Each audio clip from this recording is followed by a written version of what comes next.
চলে গেলেন বিশ্বের প্রবীণতম অলিম্পিক স্বর্ণজয়ী নারী জিমন্যাস্ট আগ্নেস কেলাটি। দ্বিতীয় বিশ্বযুদ্ধের হলোকাস্ট থেকে বেঁচে ফেরা এবং 5বারের অলিম্পিক চ্যাম্পিয়ন এই অ্যাথলেট 103 বছর বয়সে মারা গেছেন।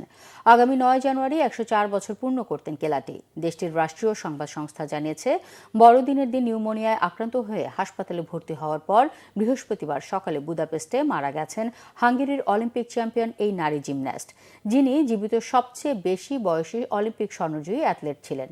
1952 সালের হেলসিঙ্কি অলিম্পিকে কেলাটি তার প্রথম স্বর্ণ জিতেছিলেন 31 বছর বয়সে। 1956 সালে মেলবোর্ন আসরে আরও 4টি স্বর্ণপদক জেতেন। অলিম্পিকে তার পদক সংখ্যা 10টি, যার 5টি স্বর্ণ, যা তাকে সর্বকালের দ্বিতীয় সফল হাঙ্গেরিয়ান অ্যাথলেটের মর্যাদা এনে দিয়েছে। বুদাপেস্টে জন্ম তার 1921 সালে। 1940 সালে নিজের প্রথম হাঙ্গেরিয়ান চ্যাম্পিয়নশিপ জেতেন কেলাটি, কিন্তু ইহুদি বংশোদ্ভূত হওয়ার কারণে ওই বছরই সকল ক্রীড়া কর্মকাণ্ড থেকে নিষিদ্ধ করা হয় তাকে।